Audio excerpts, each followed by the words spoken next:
fight on a Friday night. Gunslinger champion. They gonna both fight with all they might. We got Kenneth James out here.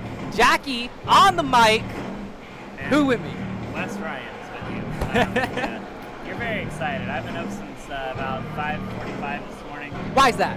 Because I had to work, and then we have a show going on in Popcorn, and I had to run over and do that. I had to walk back and forth from the government center because I'm a Fed. I had to walk back and forth from the government center to the convention center, and then back to the government center. We have the gunslinger champ, Zach Nova, super sensation. But beneath all that other exterior, I heard you say PopCon. We do shows at PopCon? Yeah, we have shows all weekend at PopCon. They're not gonna know about that. I'm not saying that until 2 weeks from now. Wait, yo, they might know about it because those in the know will have already known, you know? What's Reggie doing? But hey, everybody's gonna catch the next one. Yo, that's a good question. What is Reggie doing? We got the gunslinger champion out here. Maybe he just wants, he wanted the front row seat to the gunslinger champion, and by that I mean this is the Chekhov's gun that's gonna go off in all of our faces when Reggie decides to make an unfortunate decision. I'm gonna be really upset about it. But until that point happens, where hopefully Zach Nova just beats up Reggie, and then we just don't have to worry about it. You know what I'm saying? I mean, with Zach Nova, it's nothing but a good time, and that'd be my good time. That right now, that strut, that's me. That's my whole energy right now, right? Zach Nova is just a whole vibe. Speaking of a vibe, we got a vibe later tonight. Logan Myers has got a main event match. The challenger, accompanied to the ring by Skull Crusher, representing the James team. He is conniving Kenneth James.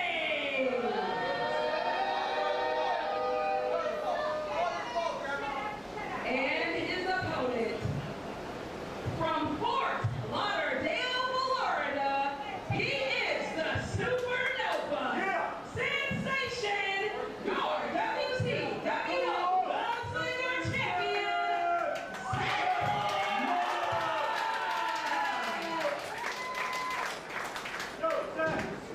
Your referee for this match will be Baron Rothschild. Jackie, I've been watching Baron Rothschild ref matches all day at PopCon, and I think he's in the pocket of Reggie, so I don't like that Reggie's ringside right now. Hey, right. You know what I like? I like the fact that you and I came to the same conclusion, because I've been watching this guy every Friday night, and I'd stamp this guy as a certified, this is a certified bad guy. Social media content is really good, but there's something else, I mean, look, he took the championship away from Zach Nova and set it to the side. Kenneth James is out here with a bat, and he didn't do anything. He's supposed to take... Right, it's a street fight, so let Zach Nova keep his weapon. He kept the belt in here. Well, they don't want to burn the belt. That's something that you do whenever you want to disrespect him, though. Hey. Whenever you feel like it's a weapon. But Zach doesn't see it as a weapon. He sees it as what it is. Yeah, well, Zach Nova... I'm sure that Zach Nova sees it as less of a trophy than everybody else does. Zach Nova normally finds himself at the at the wrong end of plenty of thefts with that championship. Only one time, I think. But I feel like someone's taken it from him like twice now. Or at the very least, Mike Noble took it from him twice. Mike Noble's taken every championship in the game like a billion times.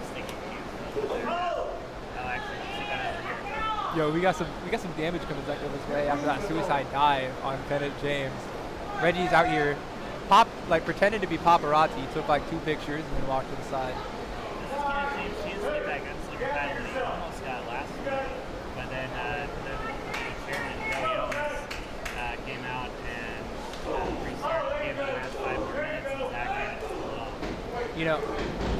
I do want to just I want to point out here that the referee went out with them when both of them walked outside the ring. The referee walked out with them. So I'm gonna, what I'm saying? I feel like the referees normally don't do that. Did you fart? What? It smells in here all of a sudden. Oh. Reggie. Just don't talk about the referee being in his pocket.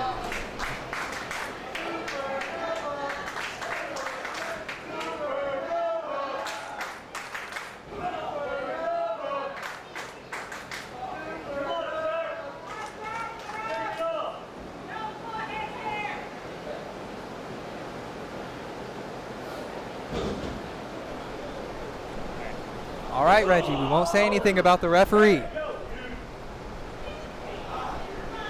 I didn't say anything. Alright, anyway. That guy's scary. I'm not politician. Hey. He's only scary when he gets the James gang involved, but right now, Kenneth James, previously, impaired right now. And look, he's back out there, like he didn't just come back here. Oh, Zach Nova! Sorry to cut you off there. Zach Nova just got destroyed. Oh my gosh. I forget the Razor's Edge, dude. And he kicks out too. Disrespect. Razor Ramon literally turning over in the grave right now. I miss when, Razor Ramon's Razor Edge. You know what I'm saying? It's just built of something different. They don't make those Razor's Edges the way that they used to anymore. Huh? Yeah, the Kenneth's Edge.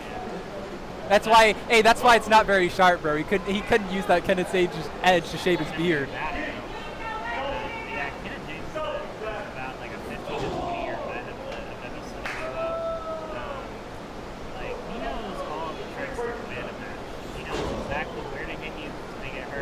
Oh yeah, I know exactly where to hit my opponent with a metal bat too. I just tactical advantage, genius coming out of Kenneth James.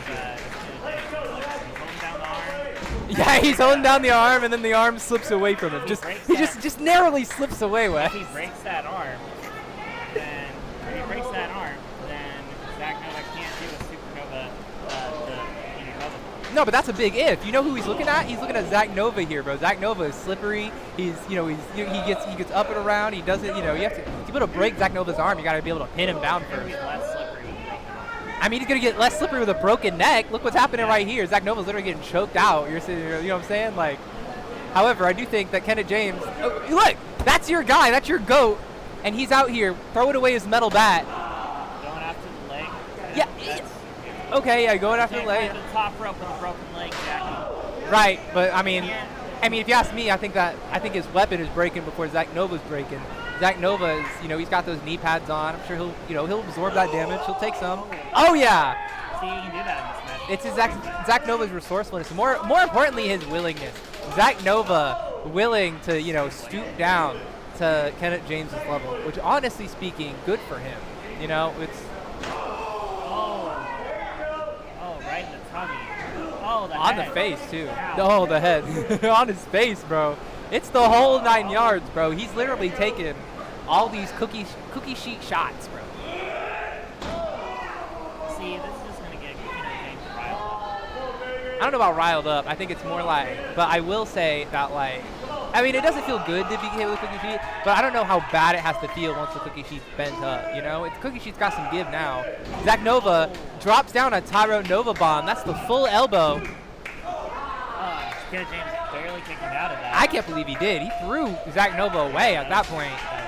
I mean, that was the big old Nova bomb, bro. That was literally the bomb. So, I mean, I don't know where Kenneth James is storing this extra energy. Maybe he just kept it all in his head. But then again, maybe all that extra fat he stored for his head to take that Nova bomb is what's causing him to, hold the cookie sheet when Zach Nova throws it at him, bro. Zach Nova said never ever watch the sheet. Now he throws the sheet up on Kenneth James's face, and he's going to drop the Nova bomb through the cookie sheet. Kenneth James is moving. He's in agony, and he can't kick out. He's done. He's. I mean, with the way he was moving, he wasn't out. He was just in so much pain. He either didn't kick out or wouldn't kick out. Either way, I'm sure we won't see Kenneth James for a while. Zach Nova puts him away and puts him away for good. Zach Nova is really defending his championship. I don't think that there's a lot of people that can stand up to Zach Nova the way they can stay going. I mean, there's literally no one on Zach Nova's level. Well, what the heck is this? I'm about to say there is no one that could even compete with Zach Nova except maybe Logan Myers, but we got someone out here. We haven't seen Malenko in a month. I know, it's been 5 million years. I almost forgot this guy existed, bro. Yeah. It's been more than a month, man. This guy's been just gone, and he just decimates Somebody needs to get out there Zach right now, bro. He's not going to need him. Somebody needs to get out there and stop him. Hey, yo. We're ready, Malenko. That's the guy. Somebody give that boy a Snickers. He said, this is my ring. Will we see Gunslinger Malenko? I mean, Zach Nova just made some quick work of Kenneth James there, but Zach Nova quick work himself from Malenko. Malenko just shows there's always a bigger fish when you turn the corner of the food chain. Not a lot of bigger fish. Hey, yo, no. Big fish.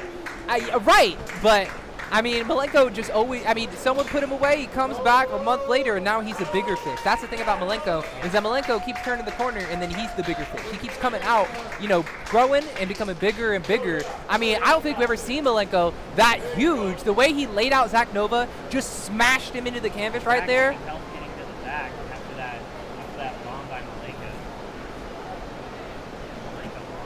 Yeah, the Malenko bomb versus Nova bomb. Now, wouldn't that be a war to see? Well, Malenko bomb would win because it's like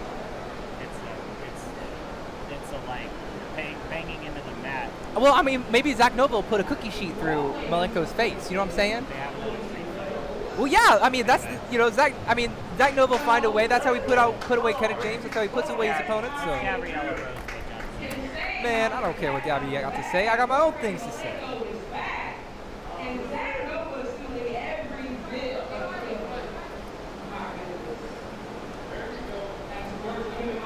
Nonetheless, are we enjoying the show so far, guys?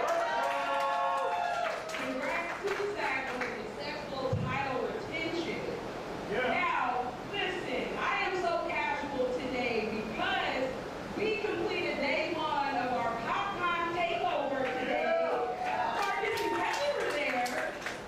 Ladies and gentlemen, tomorrow will be a popcorn as well. As well as Sunday, the ticket prices for Saturday is a little pricier, about $50. For the Sunday show, tickets are $40, but you have access to all the exhibits. It's a great time. If you want to check it out, now is your chance. But who's ready for some more right here, right now? Make some noise. The following contest is a triple threat match. And it is set for one all. Thank you. Let's bring out the contestants.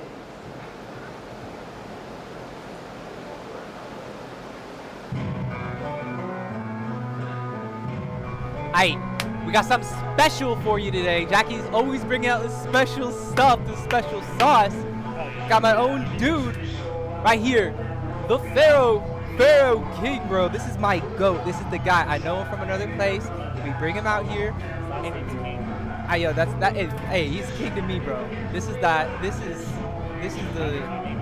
if your last name is King, I won't name you Pharaoh. Well, cause you gotta reinsert it, I right? don't think that's his last name. No, definitely. I mean, would they call? I mean, if it was King Pharoah, I mean, like, who would name their kid King? Would you name your kid King? Right? You'd probably go with something more like Kaiser for Emperor or something, right? So you know what I'm saying? He's got all the titles. Don't even trip about it, man. Unless you go get in the ring with a guy like this, bro. And let me tell you about this guy, right? Power, speed, you know, agility. This is.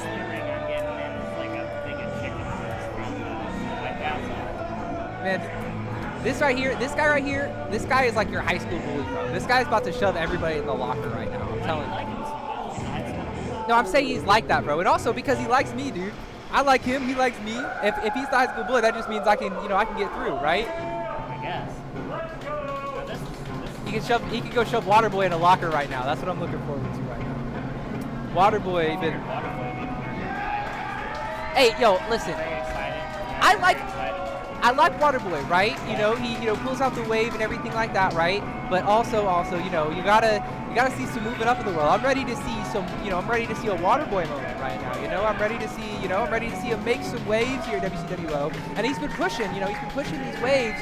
But right now, I'm feeling kiddie pool, right? And kiddie pool ain't where I'm looking at right now. I'm looking for these tidal waves. You know what I'm saying? I'm looking for, Malenko made a tidal wave in the ring with Zach Nova's body. I'm saying that, right now, that's where I'm waiting at, right? You know what I'm saying? I need to see Waterboy. I need to see Waterboy pull us up to Adult Swim. You know what I'm saying? I need him to, pull us, make me believe, you know? Okay. I believe that Waterboy can make me believe. But he's got to earn that. Yeah, I mean, he's not the guy that you would expect, but honestly, like, Cooter's been around for about 20 years or so. Nah. They let this guy around for 20 years? This is the guy that only says chicken. You know that, right? I've seen him say other things. Like what? chick. Hence. He says chick and hen and chicken.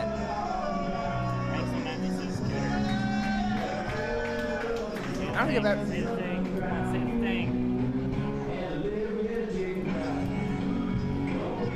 You listen to the crowd. You hear the crowd? No.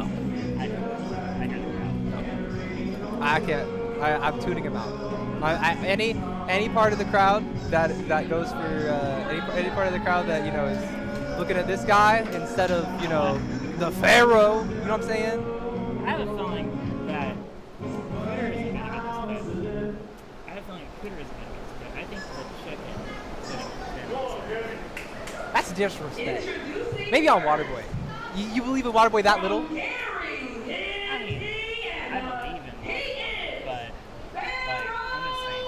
I think that chicken's got. Look at him. He's a monster.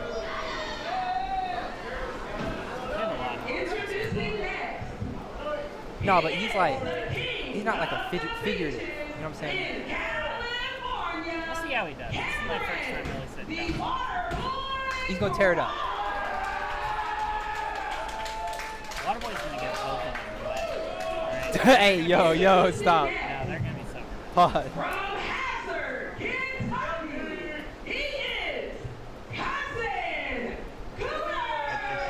You know who tear up all three of these guys though?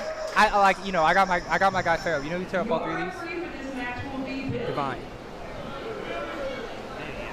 Yeah, but he's not in this match. He will be. I'm telling you. Alright.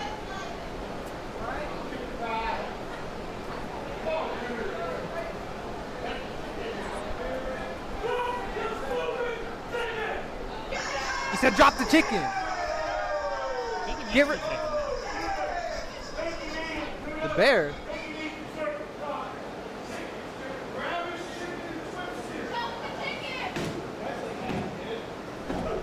Yo, I want.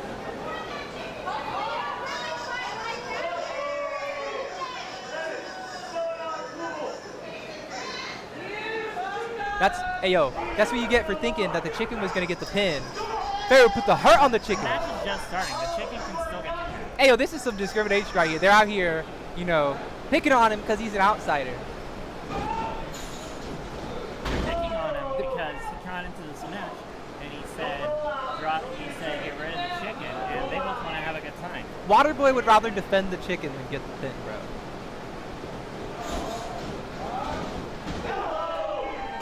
The sliding drop kick, bro. You can't let yourself get hit by that. There he goes, said a thing. Chicken! Yo, Chicken! Yeah. Oh, wait. See, he said Waterboy wouldn't want to get the pin, but look at this. What? All right.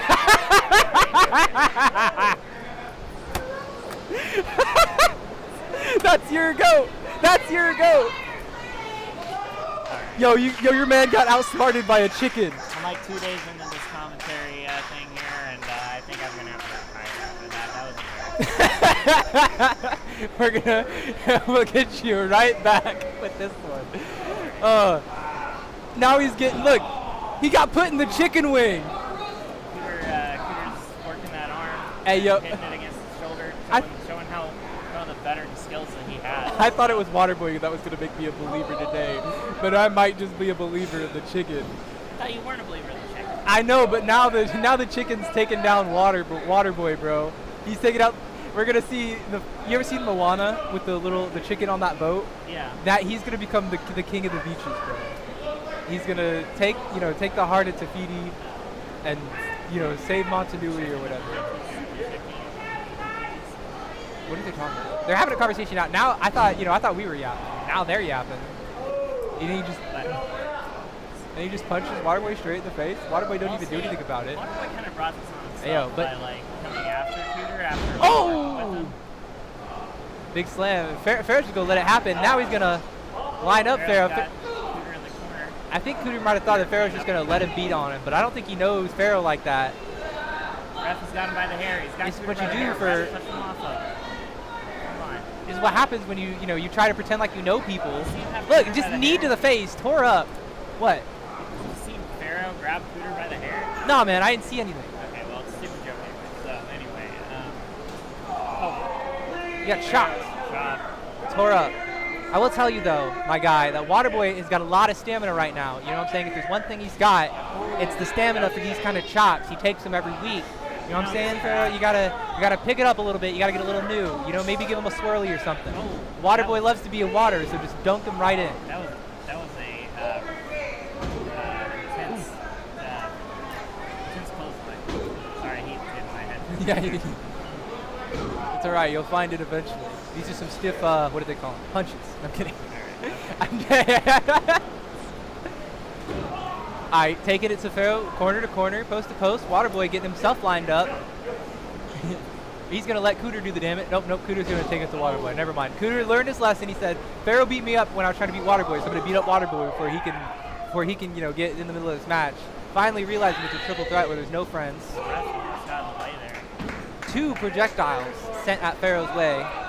Obviously, discrimination once again by the people who, you know, aren't originally WCWO, a stamp of approval. I think that's just unfair, you know, but it is what it is. That's the kind of world we live in with chickens out here. I mean, Pharoah's really like making his debut. Oh, 2 count from Waterboy, but he couldn't keep the chicken down. He got that wing up. Oh, yo, roll up. I almost didn't catch that one. That was close. Waterboy's gonna have to get his stamina back. Yo, he just completely just broke that guy's leg, bro. He was standing, and then all of a sudden he just was cut in half like a samurai, bro. Yeah. Oh my gosh, his leg came out from under him with all that damage, bro. He just didn't even know what to do with himself. At first he thought he was fine, and then the pain literally just shot right through. He didn't even believe it. Pharoah barely able to break that up. Oh my gosh, now he's gonna shatter Waterboy's ankle there. Oh my god. Pharoah must have been watching some of the videos that we post on our YouTube because he knows that Waterboy mostly does kicks. Oh my gosh. Focusing on those legs. Yeah, and he's taking out that same leg too. He got the inside thigh there, and then he took the ankle twice for a DDT. Now he's gonna pull him all the way back up. Oh my gosh. That was terrifying. Yeah, it was very terrifying. I thought Waterboy was about to land full body. I didn't know what part of Waterboy was going to land first. Cooter barely able to break that up. I can't believe it. You know what I'm saying? Like, Waterboy almost put out by this new guy here. Honestly, it's looking a little bit more even than I thought it'd be. I thought this was going to be a little bit of a massacre, but, you know, I mean, you know, when there's a chicken and Aquaman and the Pharoah guy, you know, you got to... There's room for, you know, there's a lot of different, you know, variations. Everybody's got their own styles. You know, Pharoah's very aggressive. Cooter's just misunderstanding, yo. That was funny. Reggie did the opposite of the camera thing. Anyway. Cooter's got that experience. Oh, yo, he tries to go for the Waterboy kick, but he must not know who Karrion Kross is. Karrion Kross got that flying knee. Cameron Cross got the flying knee. Oh my gosh, I keep calling him the wrong thing. Waterboy got the 3-count-2 from that flying knee too. You know, we didn't even see the pinpoint Waterboy kicks. That's what I was excited for. He didn't even need them to put away the Pharoah. And I am out $20 by this hidden racehorse I had here. Feel a little cheated, but moreover, I have to give Waterboy some points, and that's even more frustrating. But look at that man. Look at him celebrate. Well-deserved win. And honestly speaking, I got to give him the flowers because he puts it out. Waterboy puts out when he's given the opportunity. He's got to make it work. I need to see that every single week, and we will be seeing some tidal waves, all right? But you have graduated from the kiddie pool to, you know, to the community pool, all right? Then we're gonna get to some, you know, then we're gonna get to Adult Swim Waterboy, and then we're gonna get to the tidal wave Waterboy, you know? Maybe of a Waterboy that can stack up against someone like Logan Myers, who once again, we gonna see late tonight, main event.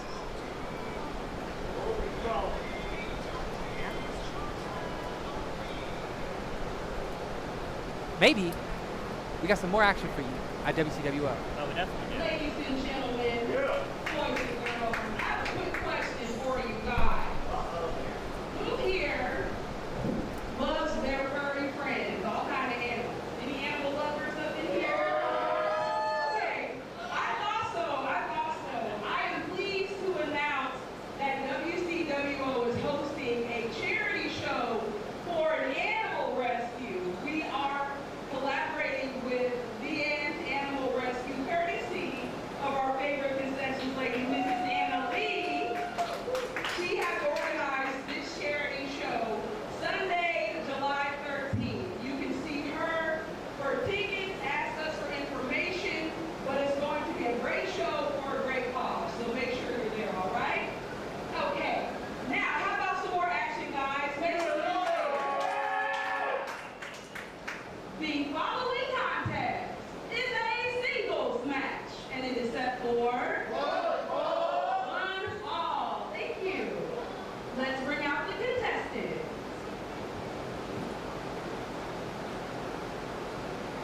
This guy is not a very nice guy. Tell me about it. Why is he not very nice? Because he's mean, all right? Like he's like the only thing that's stopping him from hurting all those people is that he wears that mask most of the time. I mean, he does take it off whenever he gets in the ring, but he takes it off because he's ready to hurt. And that, ladies and gentlemen, everything Wes just said, that's everything we know about this guy. That's it. That's it. This guy showed up from nowhere, came from nowhere, violent, beats up everybody. But that's all we know. All we know is that he's a bad guy. We barely even know why, because all he does is just tear up everybody and leave. Do you know if he has any friends? Well, I think he's kind of crazy. I think that's why. Kind of crazy. Yeah. Kind of crazy. We let anybody into this place.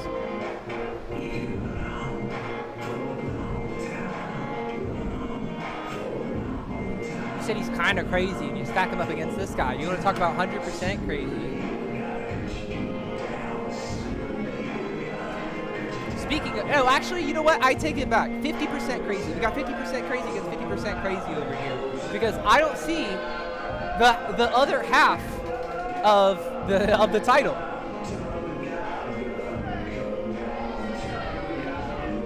Yo, speaking of crazy, what's he doing that close to Phoenix? Yo. Hey, yo, hey! That's why the other half has to be here. Phoenix getting choked out when the lights were down. Professor Wiley must have had an after-school thing going on. That's what Wiley's there for. This is why, You know what? Will Asher out here, he knows. He saw that Wiley wasn't here. He's like, this is my opportunity. Normally, I'm not a Will Asher fan, but seeing him beat up Phoenix, who has done numerous bad things along with Professor T.S. Wiley, I think I'm on. I'm choking him out. I'm enjoying this. He's taking him out. I can get behind This him. is the second time he's choking him on that ring, bro. Phoenix is gonna have no lung capacity, no neck by the time this is all over. It only takes 5 pounds of pressure to break a windpipe. You know? How? Just I literally think I can probably. slams Phoenix down there. Yeah, a windpipe is, a lot more fragile than people make it out to. You got some bones in your neck to kind of, Yeah. keep it up. So that's why, those choking with the objects a little bit more legal, a little bit less dangerous to a life. However, it's still very threatening. Will Asher here, he doesn't care about how threatening it is to Phoenix's life or well-being. He's just going to take it to him. Head, just slamming that head face first into every single turnbuckle. He's going to make sure that Phoenix hits every single stair on the way down. Yep, one more. Keep going. You're right. Yeah. Literally just boink, boink, boink, boink. Slam it on the ground too, why don't you? Give us a DDT while you're at it. Please, Will Asher. Oh my gosh, it's throat chop completely. The only reason head, eye poke, hold on. And he's taking out elbow here from Phoenix, the champion, actually playing up a little bit. Interesting to see they can actually fight without Wiley here. What were you saying? The only reason that Will Asher, I think, stops hitting people whenever his mask is off is because he's thinking about a new way to hit people when his mask is off. I'm pretty sure that's the only reason that he stops. What's the difference between mask on and mask off? I think that the mask makes him calm. You think so? Yeah, I know so. You know so? Yeah. You think he's got some how what level do you think we're talking? It's like, I know a guy, and I don't know if he could get me the kind of stuff that, I don't know if he could get me stuff that could keep me as calm as they keep Will Asher. So, and even still, he's still beating up people backstage with that mask on. So, I can imagine the amount of crazy stuff, I can imagine the amount of crazy thoughts that wells in this guy's head, bro. So, I've had a few matches, and in the last match, I decided I'd wear a mask, right? And I saw Will Asher in the back. I'll pause you. 1, 2. Will kicks out. Yeah, I saw Will Asher in the back, and I thought I'd talk to him. And I was like, hey, we should have a mask versus match mask sometime. And he said that he only fights with his mask off, and as soon as the mask comes off, he's going to beat me within an inch of my life. So, first of all, that's why I'm not having a match with Will Asher. And also, Like, that's how I know. You know, it's funny that you say that because actually, I think Will Asher said something close to me. You said you approached him for a mask versus mask match, you know, and I think it's weird he didn't say that because he approached me and said, you know, hey, I could take that mask off for you, right? But I wasn't. You had a mask on? Oh, you no, said I wasn't wearing a mask. Okay. So, well, do you think he was? Yeah. Do you think he meant my? Do you think he meant my face? Will Asher with a wicked clothesline there. Like, this is why I don't talk to this guy. You know what I'm saying?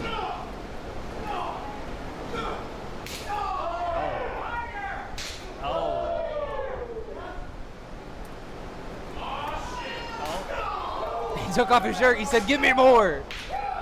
Well, that's the thing. Like, woo! Like, woo! there's no real beating. Like, man, you're talking over this right now, man. You gotta feel the chops. And he's getting choked out right now, man. You're watching a man get beat within an inch of his life. You want to talk about semantics? You want to talk about wrestling? Let's just talk about two guys, you know, just choking each other out. Fenix is literally getting just cut out right now, man. Fenix is just all the way through. And now he's reversing it here with DDT. That's that DDT I wanted to see Fenix take. 3. Yeah. Oh my gosh, just takes out Will Asher here. Maybe Will Asher gassed out a little bit. Fenix taking it home. They don't call him a champion for nothing. Blindsiding Will Asher and taking it out. I think Fenix just saw the moment and took advantage of it. Because that's really all you give with Will Asher is a moment. Right. I mean, they were in that chop fest. I really didn't expect it to just, you know, get taken out so fast. I mean, maybe we should have talked about wrestling more because after, you know, as Fenix was just 2 steps ahead of me, you, Asher, everybody. Honestly speaking, it is astounding to see Fenix taking out wins when Wiley's not out here to choke out his opponent for him. But Fenix getting choked out by his opponent and still taking it home, showing that he is, you know, a one-man show. Wiley's just added on. But hey, yo, someone get that guy's mask on. Where'd you keep that spare mask at, bro? Someone needs to get that thing on him before he commits a war crime. Moving on to the next thing, though. Hopefully security can take care of that situation.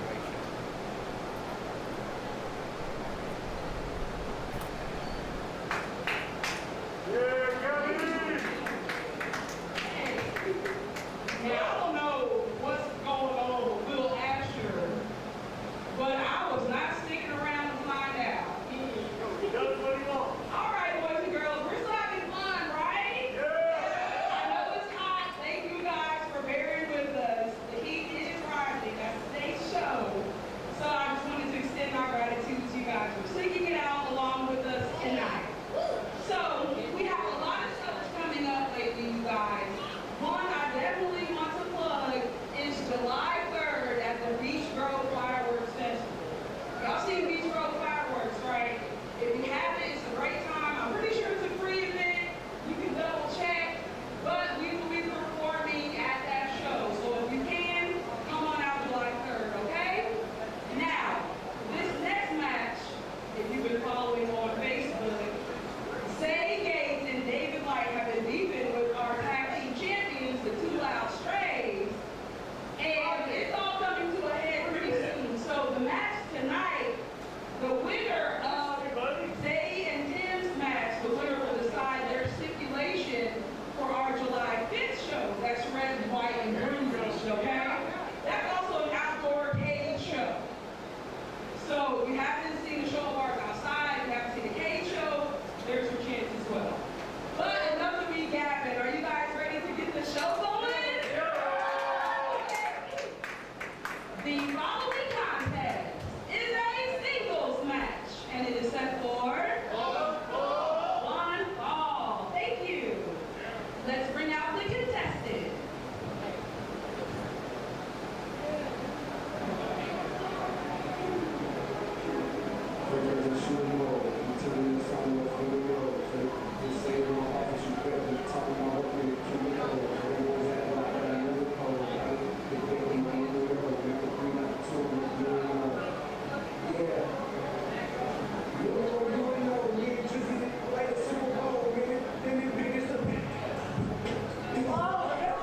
Alright, we got the biggest champ, Zay Gates, coming out with the real deal Billy Palmer. That's a mouthful.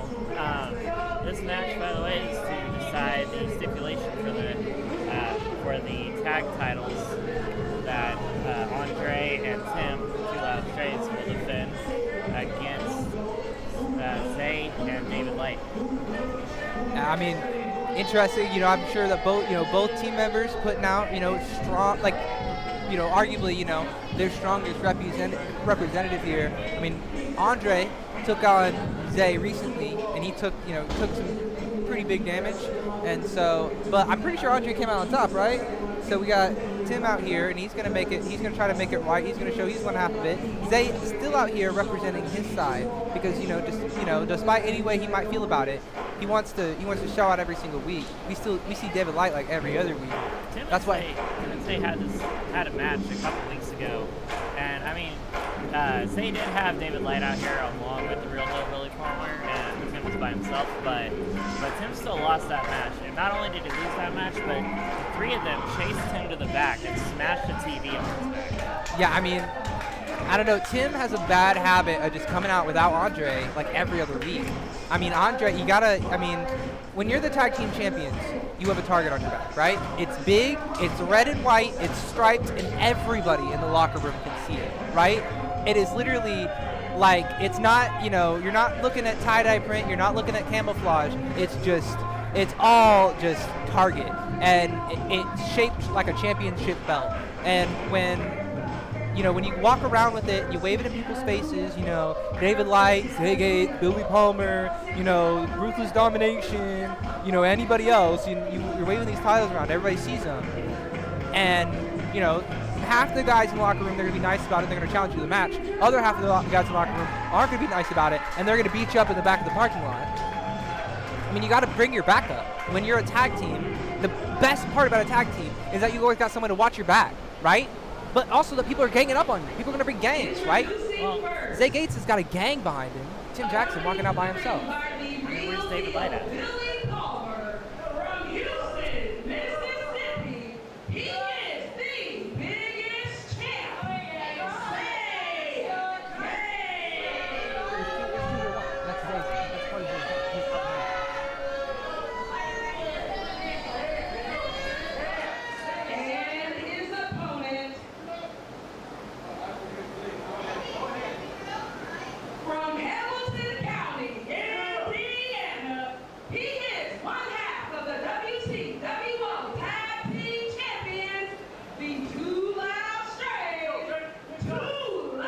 Notice Zay Gates over there getting some advice from Reggie. I mean, obviously, Abby, the other GM, probably has a partiality for Tim Jaxon. Both of them being, announcers and everything like that. Both of them loving the WCWO. So maybe Reggie just feels like he has to, even the odds with Zay Gates out here and pick his own favorite racehorse. However, Reggie, obviously with a little bit more background and with some weight to pull. I think Reggie's kind of just taking the Jeffrey Dahmer approach, so he just wants to take some pictures. That's really why he's out there. Right. Him and Zay Gates staring right at him right now.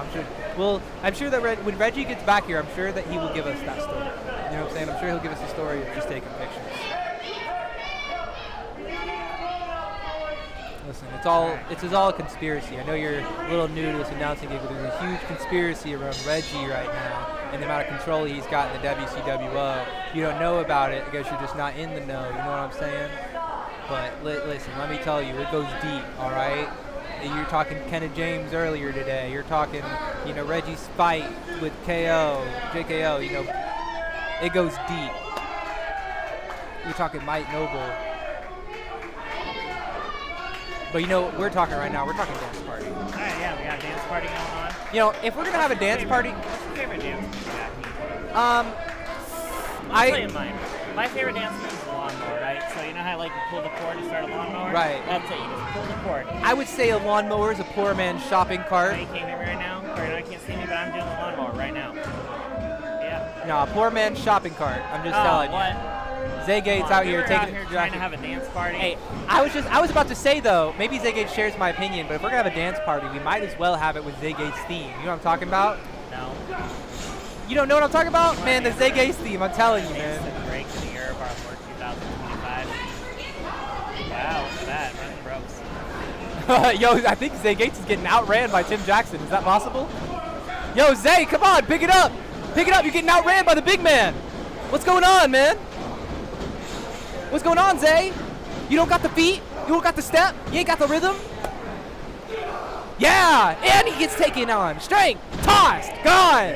Tim Jaxon learning from Andre Stray, just taking Zay Gates and throwing him somewhere else. I mean, I'd be a lot more impressed, but Zay Gates probably weighs like, what, like 120? Maybe like. He is a kind of a stick, though. He's a muscular guy, but he's hey, you know, muscle's apparently more dense than fat, you know that? So maybe Zay Gates has got the density behind it. That's true, maybe. I don't know if that's true in all areas of the body, but I'm sure that's. It's hard to see the ending of that, but it looks like there was a BDT onto the floor that just happened. Real deal Billy Palmer looking over and making sure Zay can get back into the ring safely. Mr. Clean making sure this match goes well. Yeah, Zay can make sure this match ends really fast if he just wins by count out. Listen, I was talking to Billy Palmer the other week, right? And he got upset that someone in the crowd called him Mr. Clean. But if you're trying to beat the allegations, don't wear all white, buddy. What are you doing? True. Beat the Walter White allegations, man. Beat the Mr. Clean. do anything. Bring back that rainbow suit. Bring back that pink suit. Bring back something, man. You're about to bring me the fabric erasers right now. Yo, Tim Jaxon getting tied to the rope again. This is like the 8th time in a row. Getting his shoelaces tied. Man, we talked about school bullies earlier. Zay Gates is the biggest one. He is the biggest champ. He's the biggest bully now. And like, see, that's how you know that Zay has just like a little bit more better knowledge than Timmy Jaxon does, because he's able to see, oh, my opponent left their shoestrings out, ties him to the rope. And now look. I would say that Zay Gates. I'd say that Zay Gates is a master of arguing semantics. Because, you know, one could argue that maybe that's against the rules a little bit, but I haven't seen a wrestling rule that says it is against the rules. So I would say that he gets away with it right now until they decide that it's against the rules. Zay Gates just, you know what I'm saying, he can't get disqualified mid-match if they don't know. That's what Zay Gates is best at. He's best at, you know, stepping that line between being a, you know, basically outright breaking the rules and, you know, having a nice solid Mr. Clean match. If only he could stay focused. Every person who takes advice from Reggie has a hard time staying focused. Mike Noble, Zay Gates, all of them, egos, you know, so big. Maybe that's what Reggie sees in them, is these ginormous galaxy-sized egos. Tim's trying to find some space to overpower to get through Zay's. Maybe if he revs up the lawnmower, he'll be able to get up. He'll be able to power it up. Come on, rev it up. I thought he was about to. Look, rev it up, rev it up. One, rev it up. Two, come on, rev up that lawnmower, Tim. All right. Oh. Yo, he is slow. I think Zay Gates wore him out. Earlier, I mean, we had wrestling earlier today. I mean, Tim Jaxon started this match just running it out, running the ropes entirely with Zay Gates. Zay Gates just run right into his arm whenever he reached it out for that clothesline. But you gotta put your arm all the way through. You can't just like hope they'll see it. Yeah, like I said, Zay has a little bit more veteran experience than Timmy Jaxon, and like that's the kind of thing like he knows duck.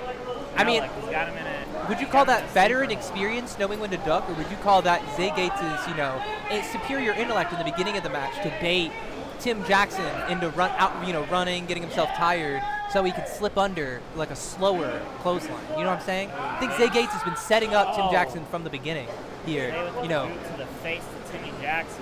Zay Gates has got a big ego, but so does Tim Jaxon here.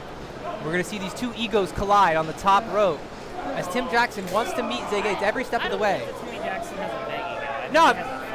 Tim Jaxon, you know, he'd want you to believe that, but suplex off the top rope the kind of guy who gets up on the top rope and suplexes the big champ, the kind of guy who outruns the big champ on the ropes, running the ropes every single day despite being 2 times his size, carrying 2 times the weight, the kind of champ who has a dance party in the middle of a match because he believes he can beat you in spite of that dance party. That's a big ego if I've ever seen one.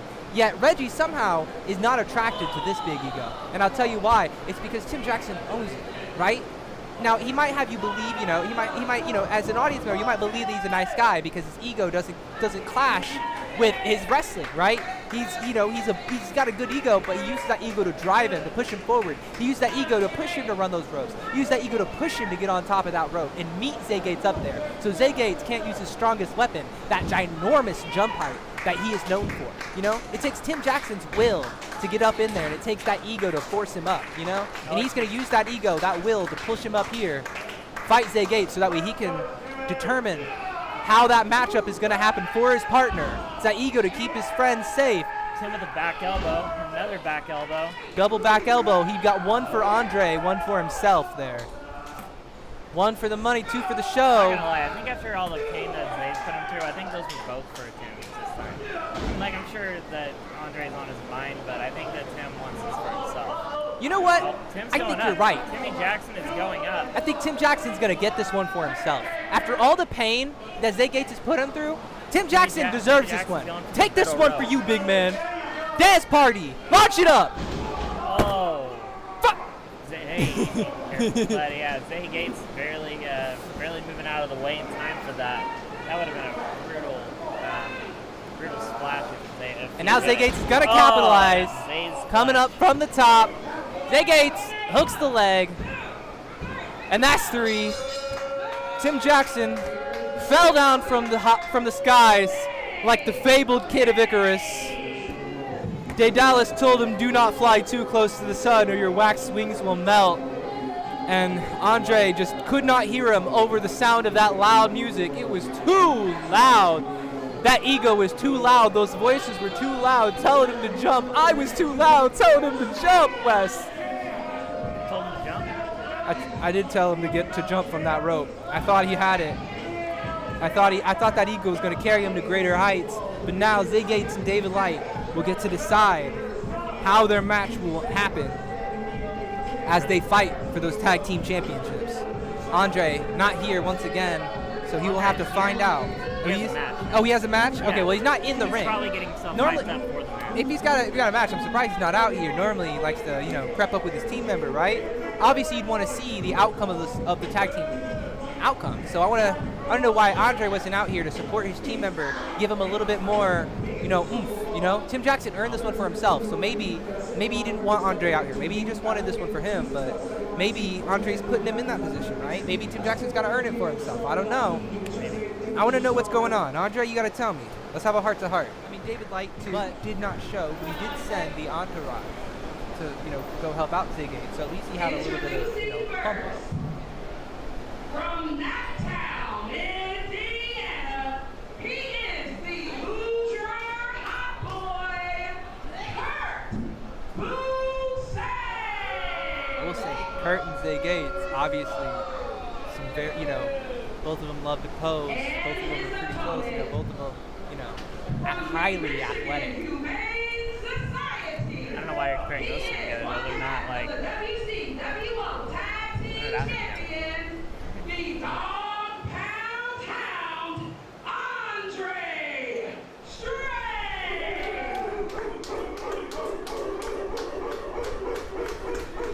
But out the gate early with Khurt here. But anyways, I was comparing him because Andre obviously wants to prepare for David Light and Zay Gates.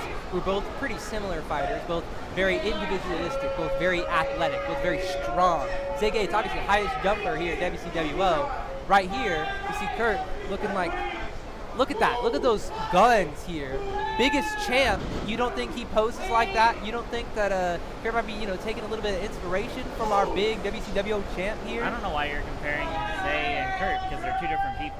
Well, they're two different people, but they both got attributes that are similar. They're both strong. They're both athletic. They both have huge egos. Love to flex in the middle of matches. This is a perfect opponent for Andre to be preparing himself up against with Zay Gates, right? You want to prepare yourself for everything that could be.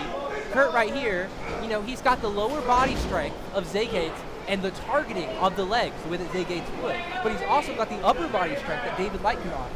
David Light's got that gymnast build. Those abs, the upper body strength. This is something that Khurt could offer. So Andre right here could be preparing for the eventuality of his tag team match by using Khurt here. Or he could be building a singles rep. If he thinks the tag match goes wrong, he could be wanting to build himself up, take a step in the right direction as he just did in this match. Maybe a 1-2 step in as he destroys Khurt. That drop here. What should we call it? Is that the beat drop? What he just did? I'm pretty sure that was either the dog walk or that was the trust walk. No, the dog walk is when he takes his opponent for a dog walk. Oh, okay. Yo, that right there, that's what it looked like. That might have been the dog walk. Look, I mean, you see the way he literally just stood over him like a guard dog. Just, he buried it, and then he sat over it, made sure, marked his territory. All over Khurt, all over this ring even. I mean, if that was a preparation for Zay Gates and David Light, Andre passed it with flying colors. You know what I'm saying? If that was a test, Andre, you know what I'm saying? A+, S tier. There's no one to stand in the way of the dogs. So, I mean, and better yet, if the tag team situation don't work for Andre, then he's got a backup plan because he's tearing it up in the singles. You know what? I would better yet to say that David Light and Zay Gates both very individualistic, but very strong as individuals. So Andre being able to pull out individual wins is going to be very, very strong for him here heading into this next match because he might have to be a strong anchor for Tim Jaxon, who took a loss over Zay Gates earlier tonight. Andre being able to handle himself is really important.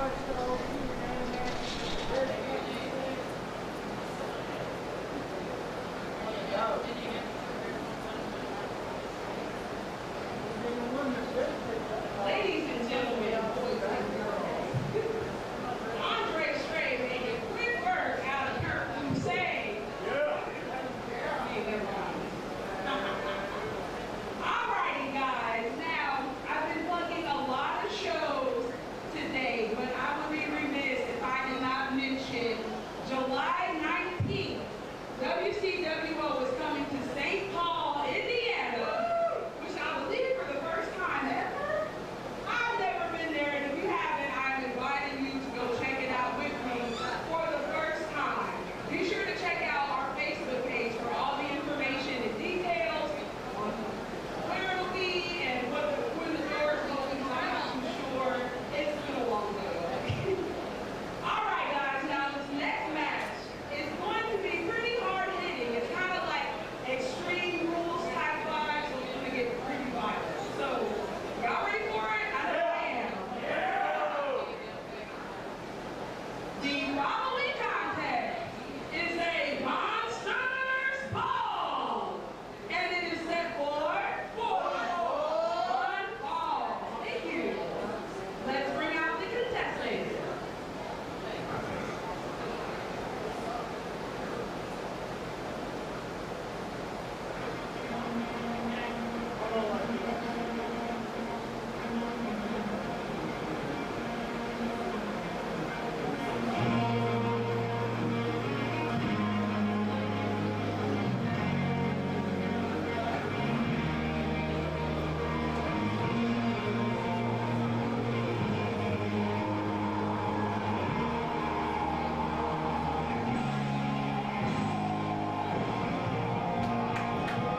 The aura, the manliness, power here, the man, the myth, the legend,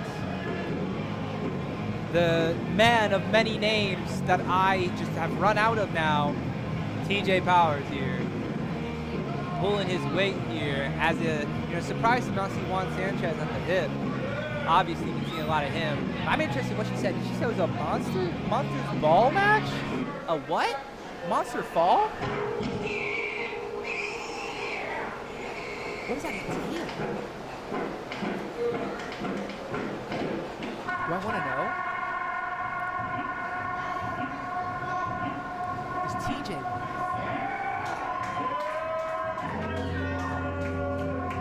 I mean, TJ did ask for that other side of Jax. He said he didn't want that other, the mamby-pamby, BS that he had been seeing. He wanted this, this rough, callous, angry side of Jax. He wanted the killer, he wanted the butcher, the monster. party. He wants the Jax of many names, the way that TJ Powers has himself amassed himself a reputation. Jax has thrown it away, and TJ hates to see that part of him. He wants to see what Jax is. He wants to see that old side of Jax. He doesn't want to believe. City, New Jersey, he is the man, the myth, the legend, TJ Powers. Gives a little FU to the audience. His opponent, from the dark side of your dreams, he is Jaxon Morgan.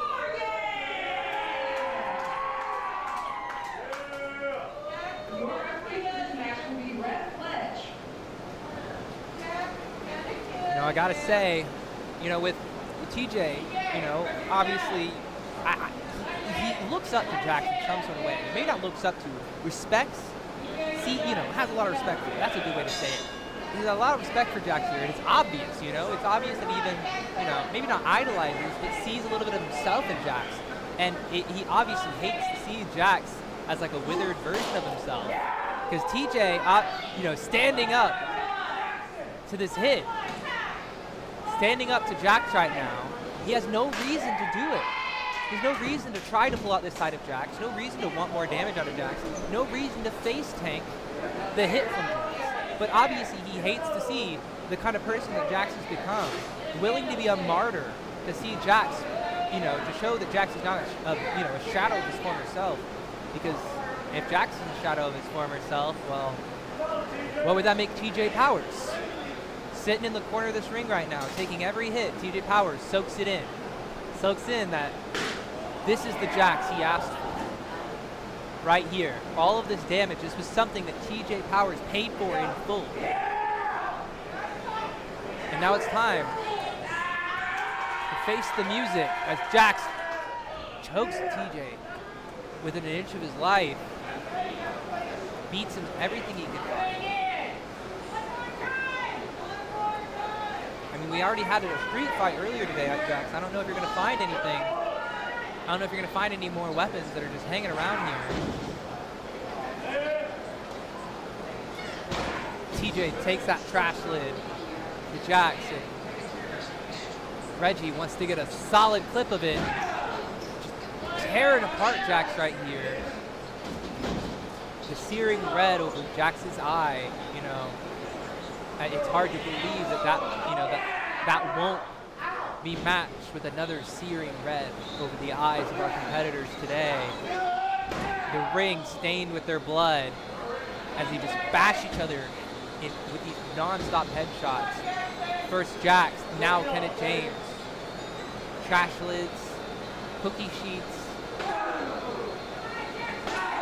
It's all headshots too. TJ wants to beat it into Jax's head. That this is the way of Jax. This is who he is, and he can't get away from that, no matter how hard he tries to change. TJ takes the elbow to the sheet of Jax's face as he now starts to incorporate his technical moves to deal more damage than just with the traditional sheet. And he goes for the cover, as covers are legal outside of the ring right now. This monster match, these falls can happen anywhere because the monsters can be anywhere. They can be in your dreams, they can be in the ring, they can be in your closet. These monsters pop out of anywhere, they show up at any time, and they fight each other under any rules as Jax takes a cane from the audience and just beats up TJ with it and hands it back to the audience member. Here it is, bent at a 78-degree angle. I hope you didn't need to walk with that. Then again, I think that he's trying to take away TJ's ability to walk altogether. TJ might need that cane. Jax searches for more weapons under the ring. He's scavenging. There's got to be something to take. But even still, Jax is taking the slow, methodical pace. And this is a pace that is, not unlike the Jax of recent. It's interesting to see if Jax will be able to take it to that next level. How much of that old Jax is in there? It just breaks that stick over TJ's back. It literally broke in 2 hits. Jax is not pulling punches here. and a double boot drop kick. Taking it right to his face.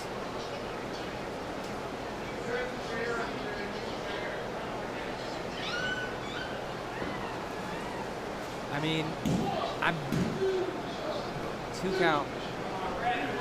I normally have so many words, but with the slow, methodical pace, with these 2 wrestlers that have had so much history and have so much to prove, not to the audience, but to themselves.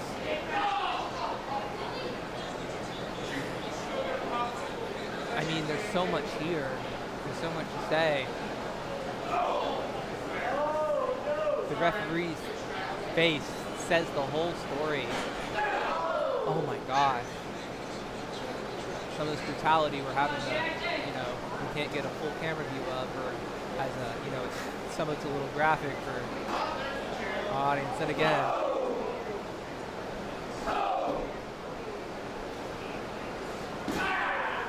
Kenneth taking it to Jax all the way through in the corner of the ring here.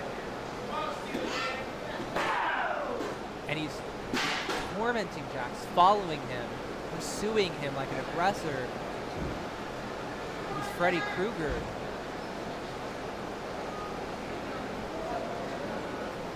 Kenneth James sets up Jax again. 2-layered attack. Takes 2 cookie sheets to Jax's face. But it's hard to see if TJ is hesitating or pulling his own punches right now. Maybe TJ himself wants to believe that Jax is out of his reach. Maybe Jaxon Morgan being out of TJ's reach is something TJ needs to keep himself moving. Maybe all that time he spent fighting Jax, pushing Jax, he feels like it's all gotta matter as he chokes the life out of Jax with his trash can lid, forcing Jax to choke on their history, to choke on everything that they've done together, everything they've done apart from each other, everything that they've made each other. Completely destroys Jax's family jewels with that cookie sheet. I mean, he's literally trying to pull out the most malicious part of Jax right now. He's targeting Jax's, most important parts, the parts that make Jax a man.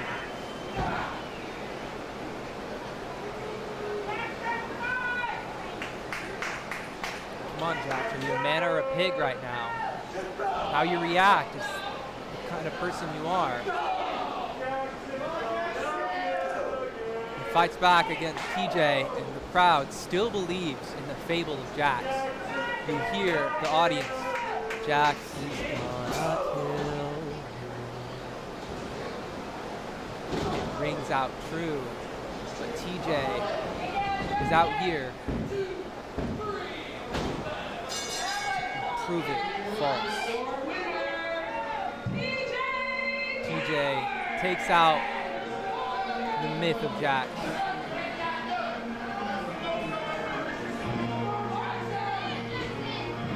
Jax sits all the way back up, but it's too little too late. TJ got the better of you, and TJ was the better man. Jaxon Morgan is huffing and puffing, but at the end of the day, he wasn't the monster, and he wasn't the victor.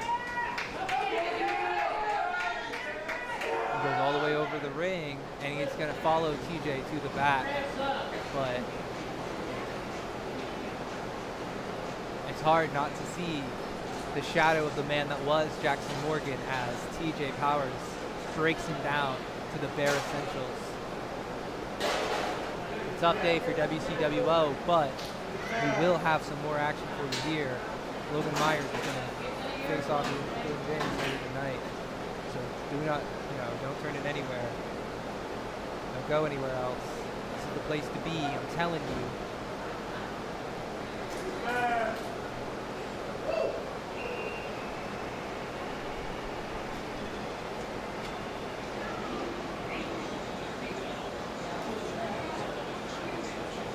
Alrighty, boys and girls. We are keeping this ball rolling. We are keeping this show going. So let's just hop into the next match. Y'all ready? Yeah. Okay. Now this match has some special stipulations.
Hard to have words for a man like this. A man of mixed success, a man of many talents, many upward mobilities, but it's so hard to believe in him because, I mean, he just throws away so much. I mean, he's just so wasteful, so disrespectful, throwing away opportunities as he feels like he's too good for him. You know, throwing away the crowd's affection for him because he thinks he's too good for them. Throwing away all this talent that he has because, you know, he just doesn't recognize how valuable it is, how much he should, you know, how much time and energy he's wasting out here. Mike Noble will be the man who, you know, the man who will be forgotten as the most talented person here at WCWO. As the ones remembered are the ones who do, the ones who hold gold. And Mike Noble has held plenty of gold before, but I mean, man, he's just, he's on that track, but he always fumbles, man. I want to see a Mike Noble. Mike Noble has the chance to make a reign, the chance to do something, you know what I'm saying, the chance to make a full legacy for himself here. He's so young and so good. He's sitting at the top of the world, and he just, man, he's just giving up ground to all these new people, all these people who want a shot. People like this. People with momentum. People with movement. People who want to make a moment. People like Mark Magnus. This guy right here, hitting the One Piece pose. This is the kind of man right here that tries out every single week. And you know what? I'm gonna go ahead and admit it. Mark Magnus is not drowning in talent the way that Mike Noble is not even in the same bucket of talent as Mike Noble. In fact, I would go as far as to say that they were made by almost entirely different deities of wrestling. But where Mark Magnus' every failures, he faced them all and he catapulted through with all the momentum that he could, like a cannonball, just this explosive level of ready to do. Mike Noble just sits there lazy, having everything handed to him. And right here, the catalyst between them, the man in the middle, the man with talent, the hard-working, like, the workhorse here. I mean, what a way to show a match. If you want to call it black, white, and gray right here, this is yin and yang. And the man who's found his foundation of both, but I mean, is committing to one better? I mean, if Mike Noble right here, if he wins this, he might just guarantee the talent is better than hard work. If Mark Magnus takes one home, maybe hard work is stronger than talent. But if Eli were to take this one home, he proves what I personally believe, that, you know, it's hard work, it's talent, it's a full mix of it all. It's the kind of, it's the kind of workhorse, and especially with his friend right here on the side, Hayden Carter. But that sound tells us that there might be a fourth option. There might be another man.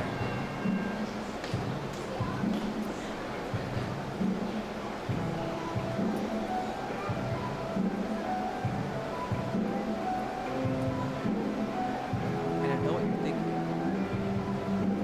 I heard someone say it. Who is the man? Brodie. Train-worn by. I don't know if that's his name. I just gave him that nickname right now. I don't know. But Brodie Bodkins out here. Who's the man? He's the man. I don't know if this man is a collective of all things. He's gone through, all the road. He's gone through he's gone through every phase. All these youngins right here in the ring. He's been where every single one of them are. He's been, he's been the up-and-comer who's trying to find their first win. He's been, that mid-card guy who's trying to find his next, big push, his next big thing. He's been the guy sitting at the top, slinging rocks down, feeling like he's at the edge of the world with every, his entire future ahead of him and nothing behind him. Brodie Bodkins has seen every single man here, but let's see if that has made him better or worse. From Jersey City, New Jersey. My Noble says, get out of the way, I'm here.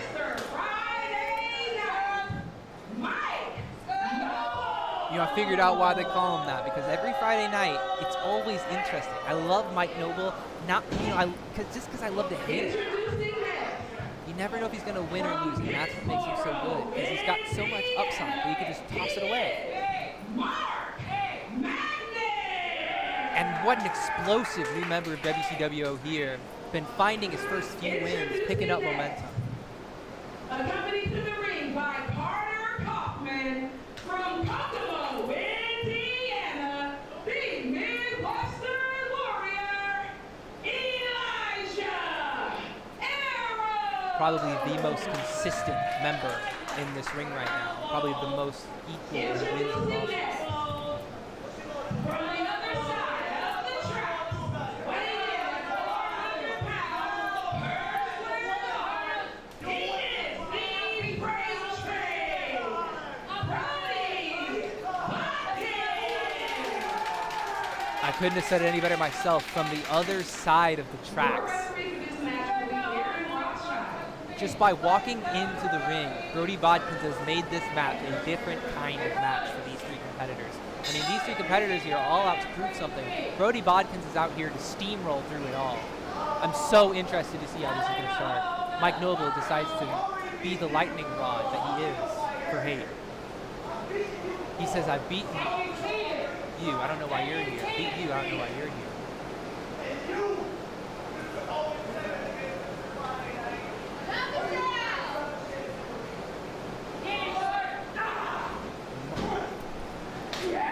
And Mike Noble gets what's coming to him. Mark Magnus sends it to him by way of post. And now they're both teaming up on Brodie Bodkins. Mark Magnus makes the call with Eli, both of them realizing.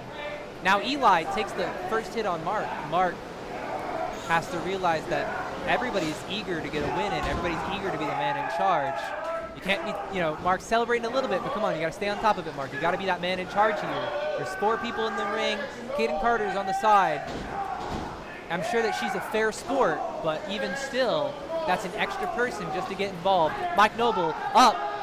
Will he take a wash? Come on, Mark Magnus. I think he's going for a spin. Take that momentum and take him down, Mark. Mark Magnus has found plenty. Oh my God, he just tosses him away. There's no slam, no anything. Mike just sends Mike Noble to the Shadow Realm. And now, lines up Elijah Eros, back elbow, clothesline, misses them both. Elijah Eros slings himself all the way over Mark Magnus, and now he's going to carry the momentum into Mark. Mark is going to swing that momentum for himself, and he keeps it going. Mark Magnus, oh my God, takes all that momentum and finds himself face first into Elijah Eros' boot. Elijah Eros able to use all that Mark Magnus momentum against himself here to make a moment. Now Elijah Eros lines up Brodie Bodkins and takes a nice solid spear in the center here. Kind of a half ring spear, if you will. And then that high kick, love to see that athleticism from Eli. He shows so many shades of all different kinds of wrestlers. That patented drop kick too, loves those kicks. And a low sweep too. You can see that fighting game experience coming here as he goes for the low angled sweep, literally pressing down an A on Elijah Eros here. Now Mark Magnus is caught in the corner as Mike No-Balls, as the crowd calls him, sits outside for like the 3rd time this match. He just keeps getting thrown out and he sits out there. Eli catching a huge chop. Maybe Brodie Bodkins targeting out Eli, sends him tossing, recognizing Eli as a strong threat. Carter goes to support him in the corner, give him some advice. Brodie is dominating this match right now as the big man, and he's going to go post to post, rail to rail here. Now he's going to send Mark Magnus with that explosive momentum all the way into Eli, And then Brodie with some momentum of his own, building up that freight train levels of momentum. I mean, if you know, momentum is mass plus acceleration. Brodie Bodkins has plenty of mass to go around, 400 yards per square inch, or pounds per square inch rather.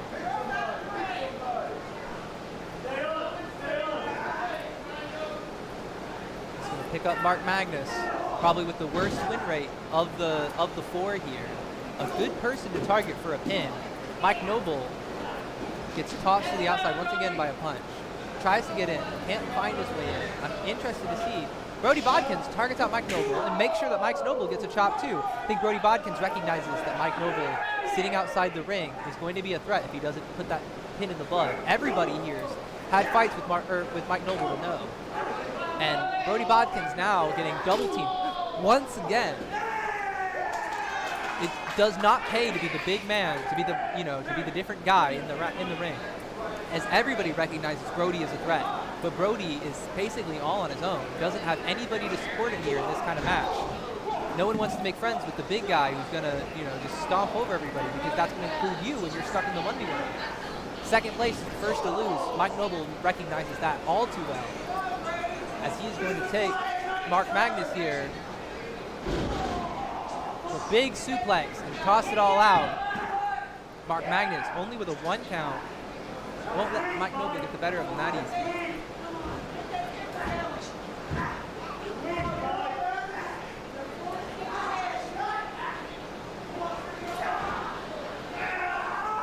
Mike Noble lining up Mark Magnus with some more chops. Mark Magnus has taken a lot of chops recently. Now he's forced into the corner once again. Dangerous spot to be in. Second chop from Mark Magnus, or to Mark Magnus rather, from Mike Noble. However, Mike Noble double-handed chop to Mark Magnus and is still getting berated by the audience for how weak it is in comparison to Brodie Bodkins. I'm sure that Brodie Bodkins' chops tore a chunk out of Mark compared to Mike, as Mike is not able to even get some numbers on that pin, as a, just because, he just doesn't have the power behind those chops. It's not going to be a winning combination for him. It's not going to work out. Elijah Eros now tears Mike Noble into the outside for like the 8th time this match. And Mike Noble takes a huge chop from Caden Carter, who, as I said, was going to get involved in this match in some way, shape, or form. And now Mike takes it to Eli here and gets the better of him with a knee. Caden Carter checks on him, but Mark Magnus is going to take advantage of Mike Noble's slip into the ring, as he had that height advantage. Now he's going to use that momentum. Mike Noble has him up. Is he going to swing him around? Nope, he's going to do the rolling suplex, I forget what that's called. And a knee to the face, oh my gosh. Takes out Mark Magnus' entire head. Eli, get in there, bro, you can't move that slow. That Mark Magnus kicked out. Eli tried to help, but he had nothing going for him, bro. He had no momentum at all. Shows what he's missing here. Eli doesn't go out all the way. Mike Noble says, all right, now Eli's going to line up Mike Noble, try to get himself a pin here. Legs over the arms. Mike Noble is able to use his momentum to roll all the way through. Momentum is the name of the game here. Everybody has to take the energy that one person hands them, pass the baton into their opponents. That is the name of the game here. Mike Noble using the momentum against Eli here to shoot a clothesline while holding onto those legs. Mark Magnus makes sure to return the favor to Elijah Eros, who tried to break up that pin earlier for him. Keeps himself in that match. Mike Noble tosses out Mark Magnus here. It could be so simple, Mark. He tells him to stay out of my way. He literally Mike Noble is literally sounding like Omni-Man right now. Just think, Mark, think. Stay out of my way, Mark. Knee to the face. Second one that Mark has taken. Mark is on literally jelly legs right now. Mike with the running bulldog from the top rope that he's known for. Elijah Eros gets all the way in. Finally breaks up that pin. He does not have the slug, the slug-like movement that he did before. Elijah Eros has finally found his rhythm.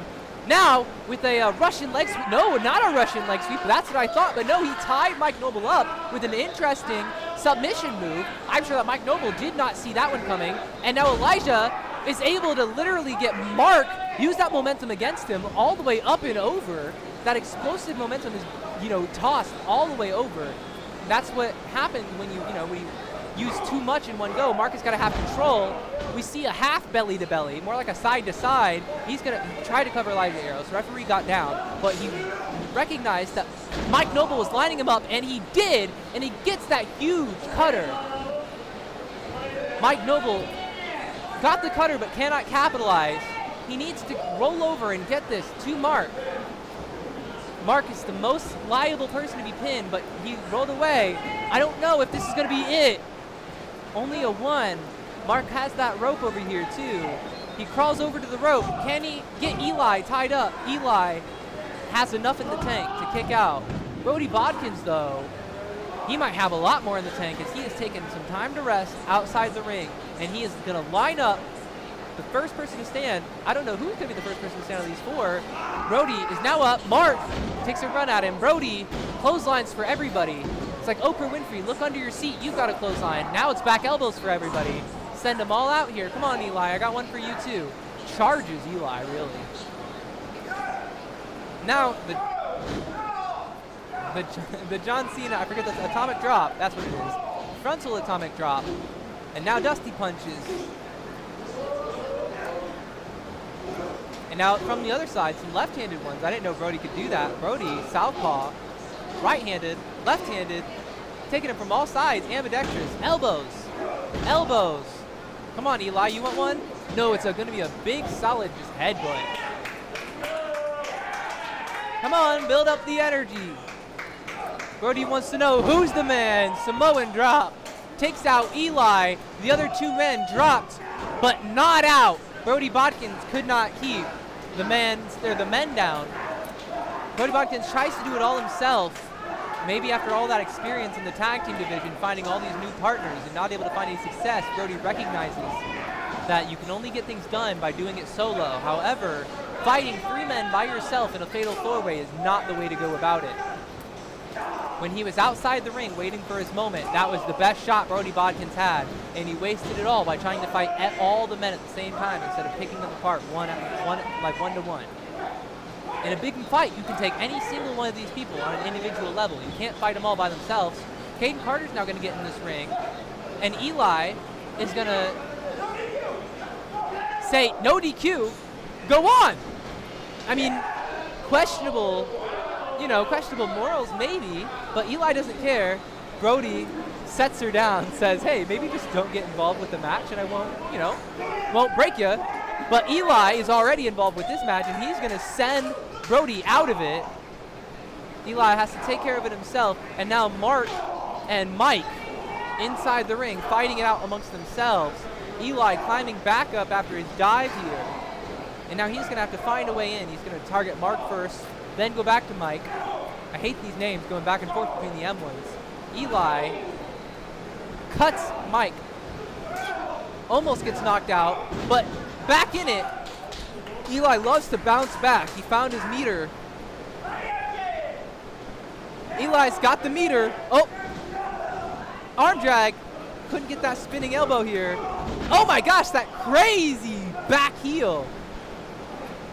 Mike Noble is going to send Eli out of the ring. He gets tossed out. Mike Noble is invincible here. And Mark Magnus, who's honestly basically been in the ring more than anybody else. If this was a King of the Hill episode, this would be it, or a King of the Ring match. Yo, Mark has got him rolled up. Mark Magnus got him rolled up for 3. For 3. Mike Noble. Mark Magnus. And Mike Noble was the one under, counting the lights. Mark Magnus just beat Mike Noble, but not just that, just beat Elijah Eros, and not just that, beat Brodie Bodkins. 3 for the price of 1. What a guy. What a moment. What a Mark Magnus moment at that. Taking all that momentum and pushing it through. I told you the name of the game, the name of this match was momentum. And God, who is the name of that? Momentum. It's Mark Magnus. Whoa, whoa, whoa. Hold on. What is happening right here? Yo, Mike Noble is pissed. And you know what? He should be, because he was embarrassed, torn apart by Mark Magnus. rolled up and tossed out like yesterday's trash. Mike Noble looking to spin the block on Mark Magnus. Come on, Mark. Yo, Pogo goes the bear. Pogo out here to take it to Mike Noble. What an upstanding guy. Yo, Pogo might be on my list of good dudes now. Or maybe that's just Pogo's good deed of the week. Who knows what's going through his mind.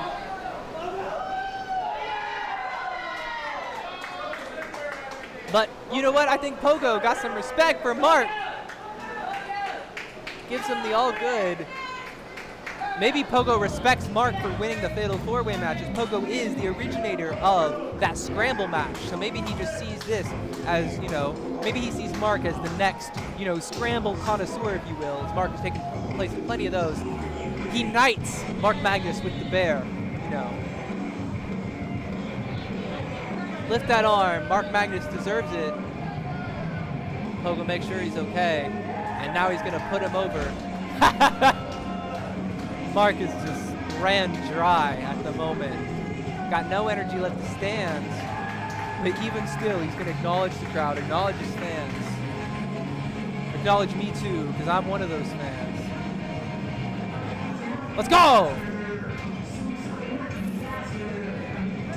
But do not go anywhere just yet, because the excitement has not ended. That was just the icing on the cake. Going for Mr. Mark Magnus.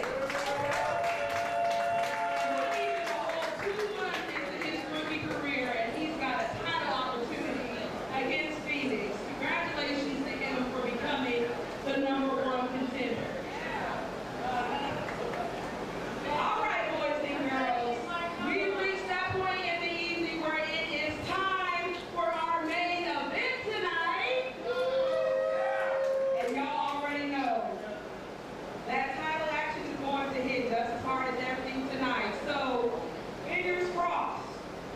The following contest is a singles match, and it is for the WCWO Outlaw Championship. Let's bring out the contestants.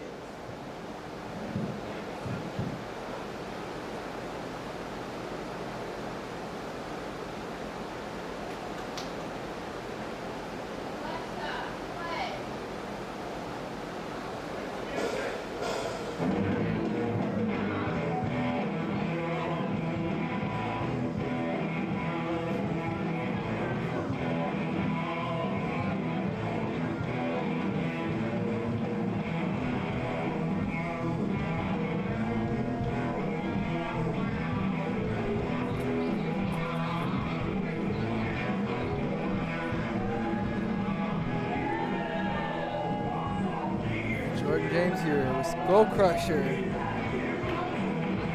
He is always better, and now he's here to prove it. But I mean, not to be a glaze or anything, but prove it against the guy who's been running the business, single-handedly sitting at the top, putting everybody down, dropping everybody just a few pegs lower than they thought they would be. Logan Myers, the champion, sits at the top, while Jordan James, who claims to be always better, has sat brooding in the background.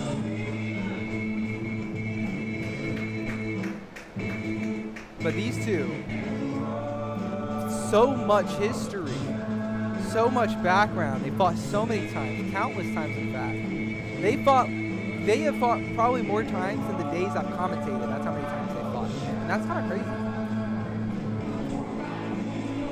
But Logan Myers is out here. The perfect vibe, as I said earlier. And I mean, who better to be champion? The perfect vibe. And perfect is not far off it. I mean, he's got speed. He's got power. He has got strength. I would go as far to say that no one in the WCWO could beat Logan Myers on his best day. I mean, he has just been that polarizing. He has been that different. He has been built up as just, you know what I'm saying? This entity almost, ruling over Mike Noble and just making quick work.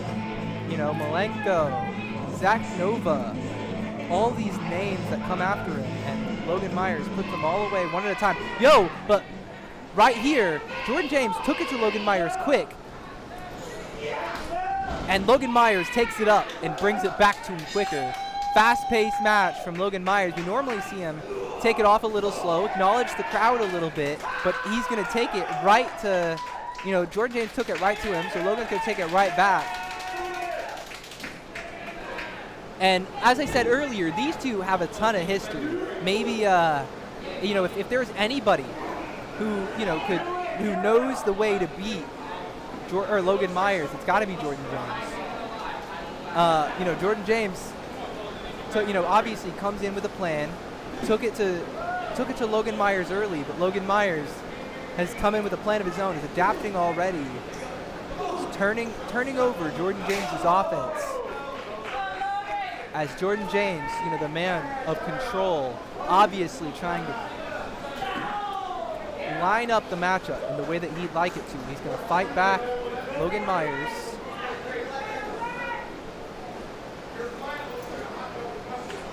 Logan Myers back rakes on Jordan James here.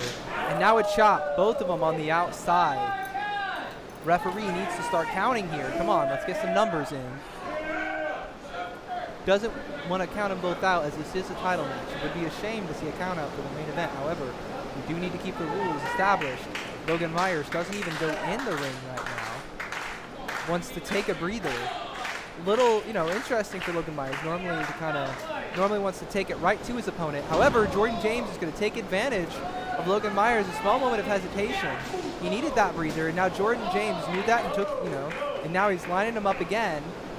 Logan Myers has stayed outside the ring. Honestly speaking, if the referee had started counting earlier, this might have been a moment where Logan Myers could have been counted out here.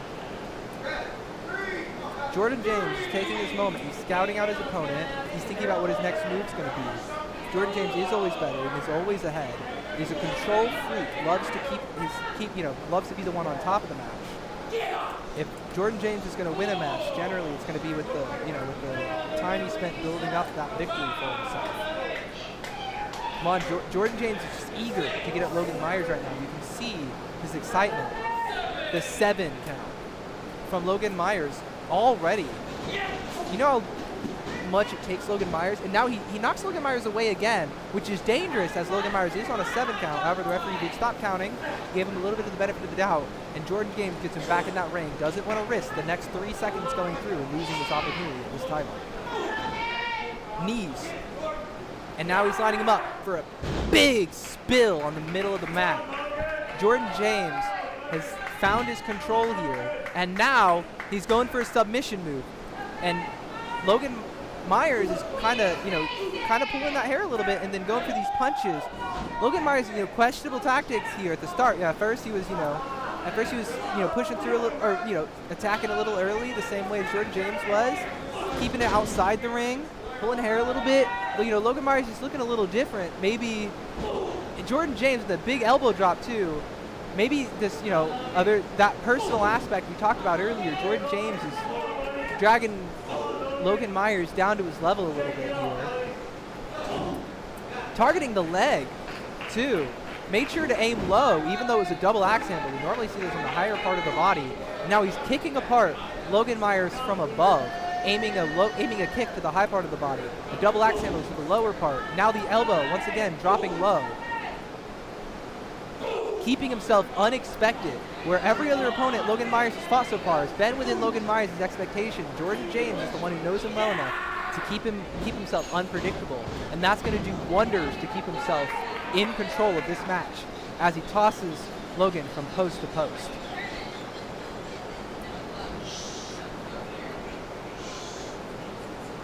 He stomps him out, but he's unwilling to go for certain moves unless he knows that Logan is in the right position. And as Logan tried to get himself up, he sees his moment here, and Jordan James is going to try to tear apart Logan. Logan couldn't get the positioning fast enough, didn't have enough energy, and as Jordan James puts all that weight on Logan's back, Logan's getting his whole body stretched out, takes another hit.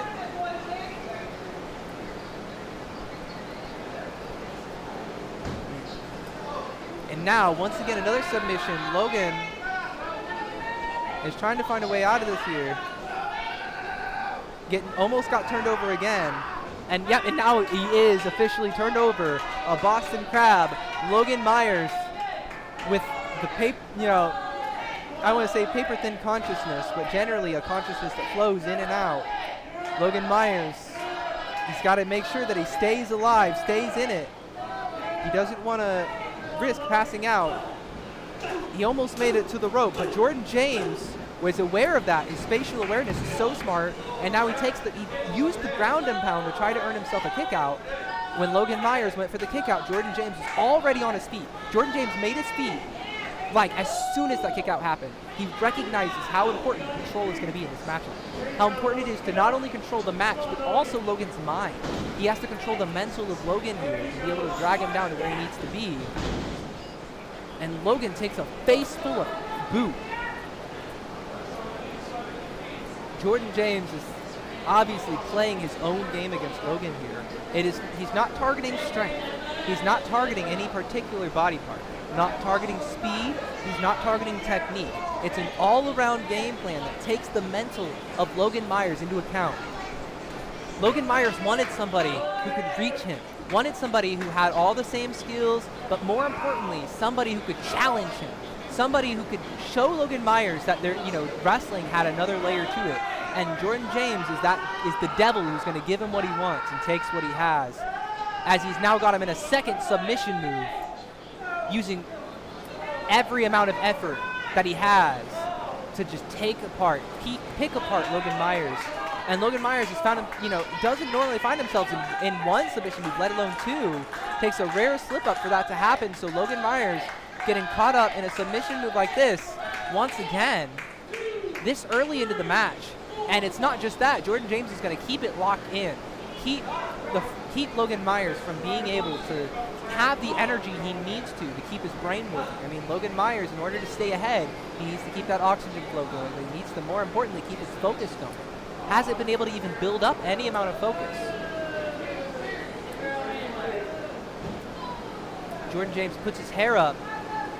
He's gotten serious here. And drives him into the corner. Logan Myers has lost a little bit of his fight here. I mean, normally is one to build up with the crowd, start the clap right here, right? I'm clapping for you, Logan. Come on, let's pick it up a little bit, right? Because he won't clap for himself. I'm going to do it for you. Because, you hear the crowd cheering for Logan. They want to see him win. They want to see Logan pull through for them here. And he didn't even, they didn't even offer to see who the crowd liked more between him and Jordan, because he didn't get the chance to. Jordan took the fight right to him. Maybe that morale boost, maybe Logan's focus on the morale is something that helps him. Maybe his lack of focus is something that helps him. Logan's getting in his own head a little bit too much here. Maybe Jordan James, as he's taking all of these elbows and sending his full body into Logan 3 times in a row, post to post. Logan takes it back to him. And now Logan is going to show him post to post. Logan's finally getting serious about this matchup here. But no, Jordan James is going to keep it back. Another elbow. Logan, another elbow. Both of these men fighting back, one at another. But here's the thing. Jordan James is able to keep up with Logan Myers right now. Logan Myers spinning around, but Logan Myers tries to tell Jordan James, no. He wants to show him with these hits that you are not on my level. But Jordan James, if Logan Myers wants to tell Jordan that he's not on his level, Jordan James is going to leap up and kick him in the face for saying that much.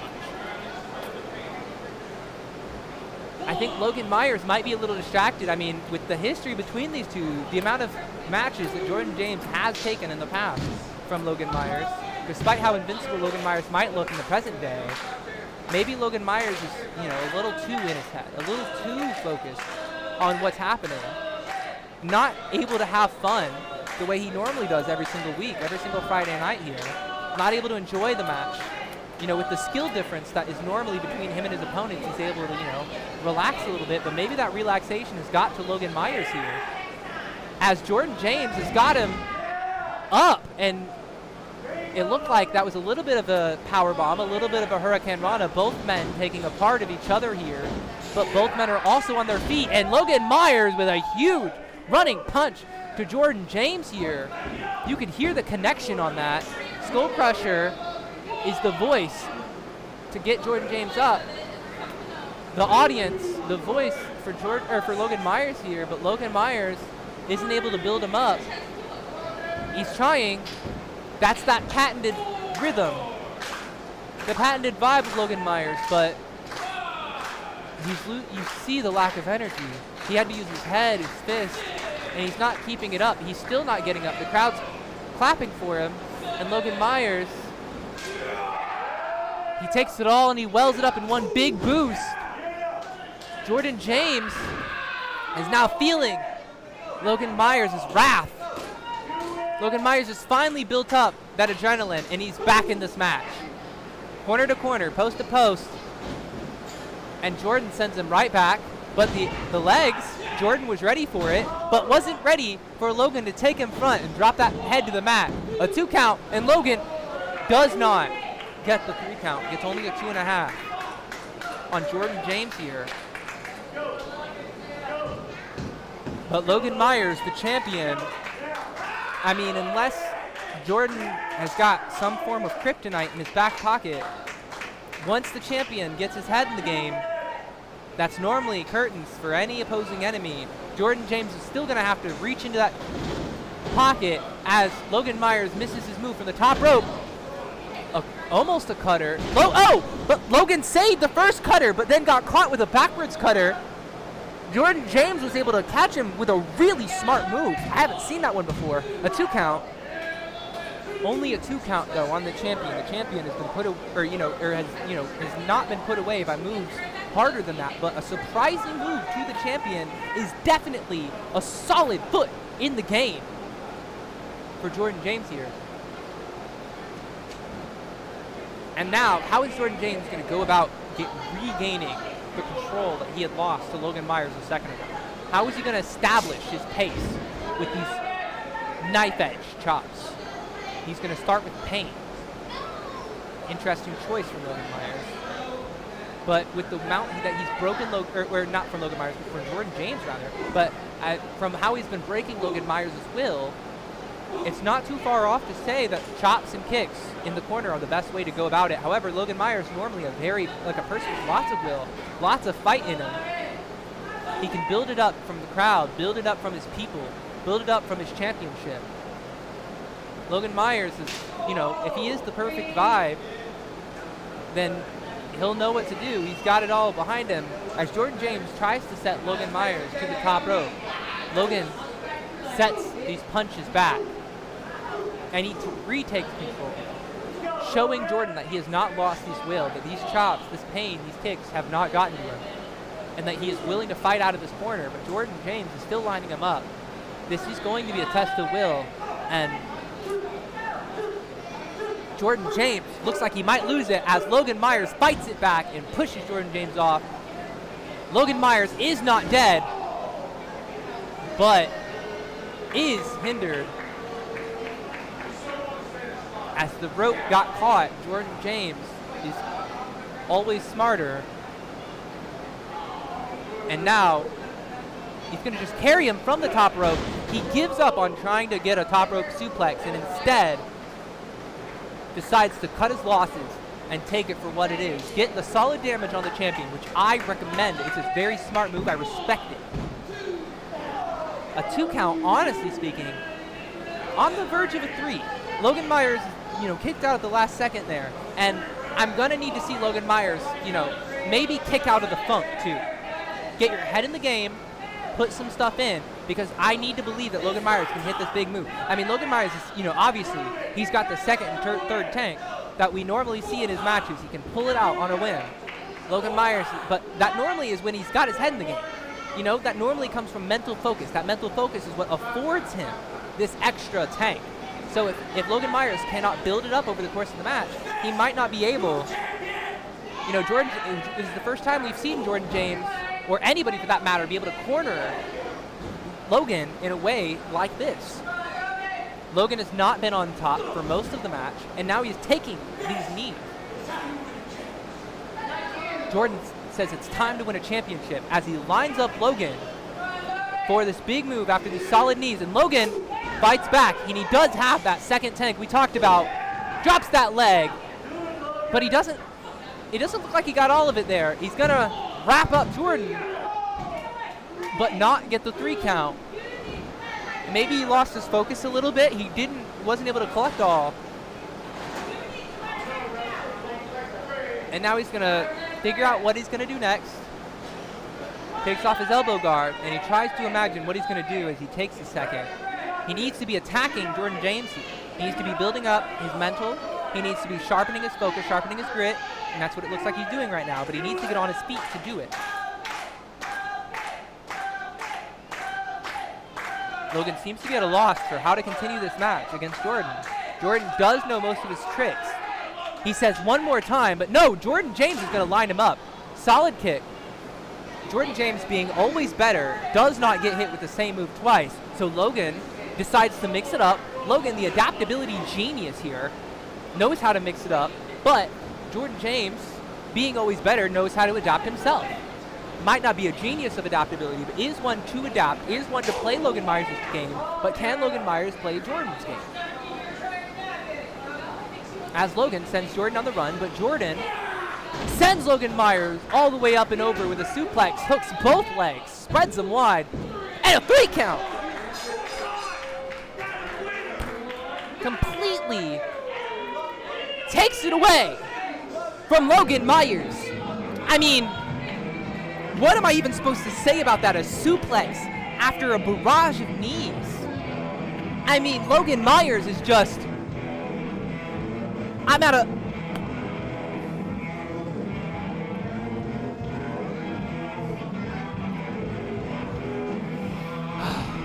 Ladies and gentlemen, and everybody else in between, I've got to level with you. Before this match started, I would have told you that Logan Myers might be invincible. I told you, in good faith, I did not lie to you when I told you I believe that anybody in the WCWO would fall to the wayside under Logan Myers on his best day. I firmly believe that Logan Myers was going to be holding this championship for eons to come.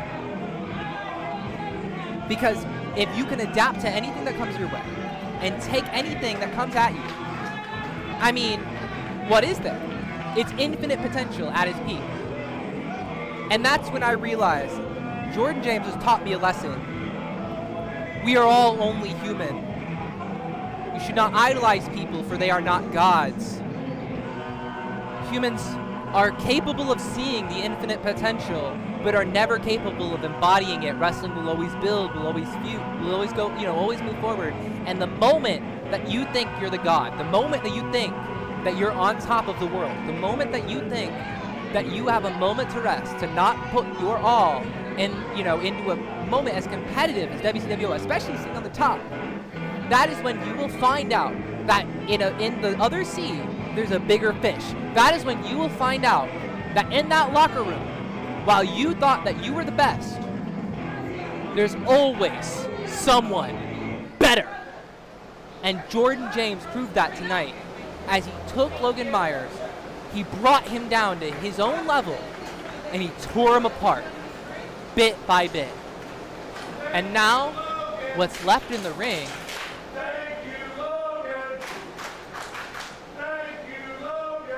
a man.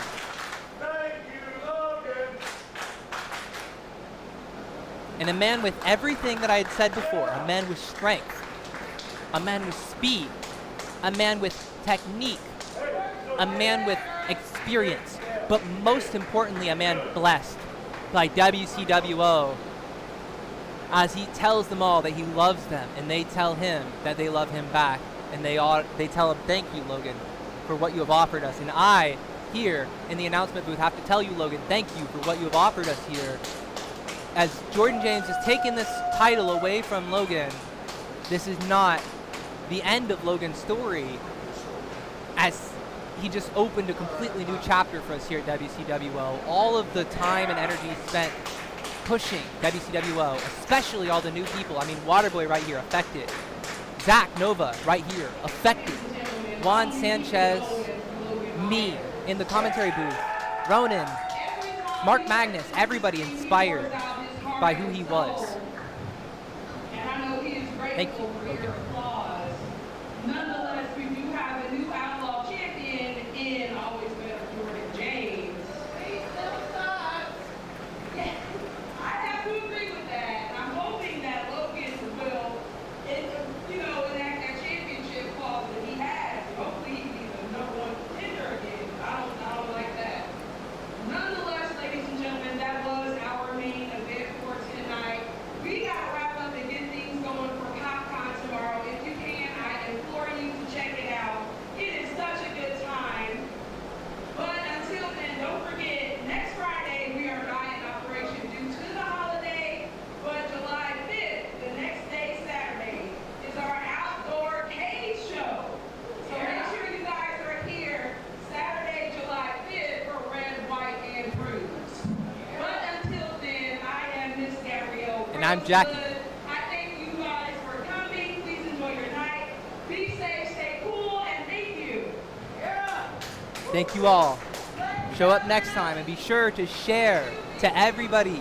YouTube doesn't grow unless y'all don't share it. So please, if you made it this far, like, subscribe, do all the YouTube stuff, but more importantly, share out WCWO Indie on your Facebook, on your Twitter, on your everything. This has been Jackie. Good night.